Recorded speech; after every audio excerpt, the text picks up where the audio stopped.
Well, this is my current RC project.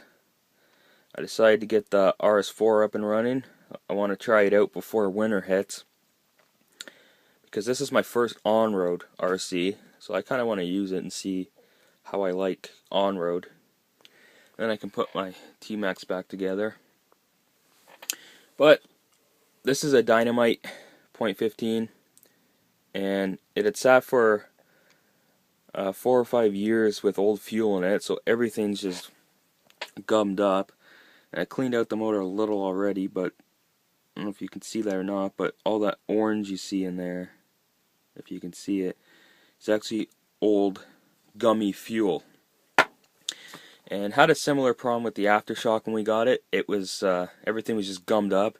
Not quite as bad as this one, but should be able to get it running. The piston was actually stuck on the connecting rod, and I was able to free it up already quite a bit.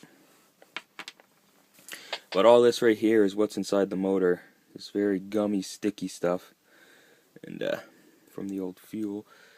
And you can see all that shiny. That's all that gummy stuff on there. And in the back plate here, it's all inside there. So, and in the sleeve, it's in the sleeve and everything. So what this motor needs is just to be soaked for a while and cleaned thoroughly, and hopefully I can get it running. Should be able to, though, because it will clean off if you let it soak.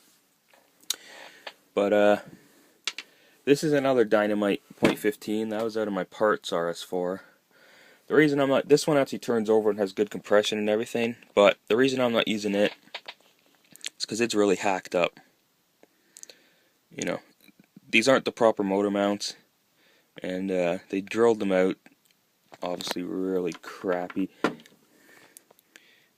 That side too, and as you can see what a hack job it was, and the motor wasn't even sitting in here properly, so it stripped the gears on the tranny, and you can see they drilled out the chassis to fit it, because that weird motor mount it has, and just hacked up. So that's why this is a parts one.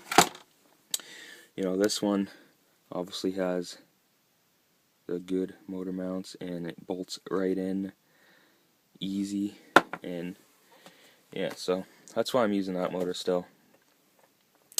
However, that parts motor did have a lightened aluminum flywheel and aluminum clutch shoes. So that's a bonus, so I'll be using those and hopefully get this thing cleaned up and running and try it out. If I do, I'll do a video.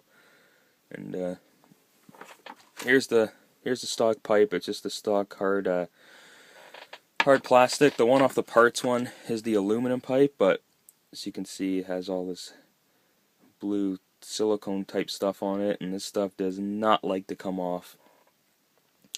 It really holds on there, so I'll be just using the stock pipe for now. And yeah.